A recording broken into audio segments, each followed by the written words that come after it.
I told him. I told him. I told you. You ain't tell me shit. I told you way back when that this summer was going to be absolutely cracking in the theaters.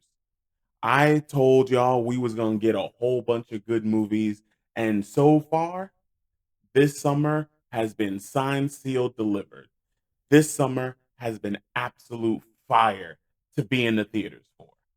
Ladies and gentlemen, today I finally get to talk about a movie. I waited on purpose because I don't want to issue any spoiler warnings. I don't even know completely what I'm going to say about this movie. But, ladies and gentlemen, welcome back to the channel. Thank you for being here again. Today, we are talking about Weapons, which, in my opinion, is the number two movie of the year. If Sinners had not come out, this would be my favorite movie of the entire year. This is definitely my favorite movie of the summer. But let's slow down a little bit. Let's back up. The plot was based off the trailers was very simple. 17 out of 18 kids in a single classroom go missing.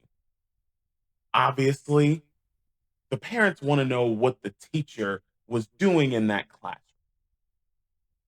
I can't think of what she could have possibly done to cause 17 kids to run away, but that is where we thought this movie would be.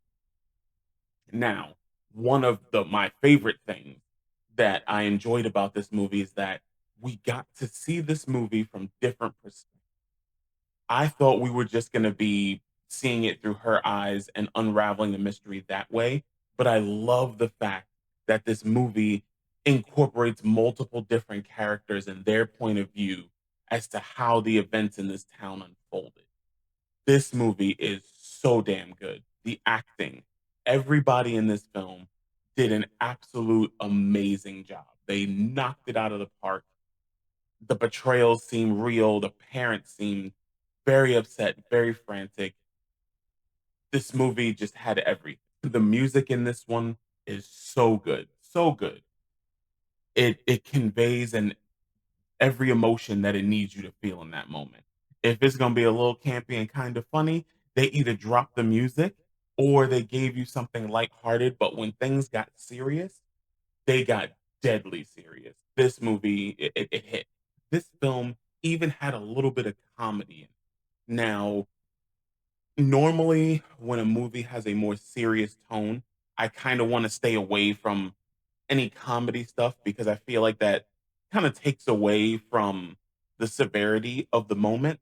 But the comedy sections in this, for instance, the end of the film when she's running through all the backyards trying to get away from the victims, while it is funny the way she's running through like a cartoon would run through multiple scenes, it's then broken up by this horrific shaky cam a scene of 17 kids recklessly running after someone. I mean, she opens a door to run through someone's house.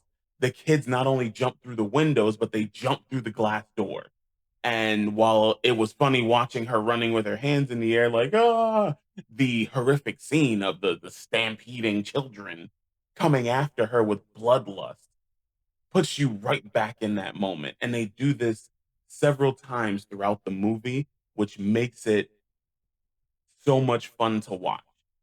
I was a little bit concerned about the runtime because y'all know how I feel about these 2 hour movies. And if you're new here, the reason I don't like the longer formats, 2 hours, 2.5 hours, is because they tend to add a lot of things that don't need to be in it.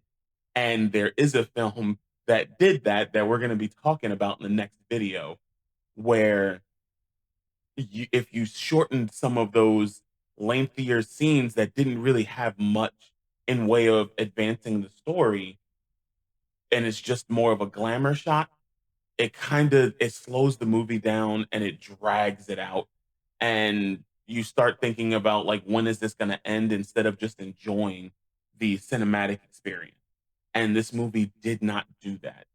The plot twists of how we got here, the unraveling of the mystery happens at such a good pace that you're never going too long without advancing to the next thing and advancing to the next thing.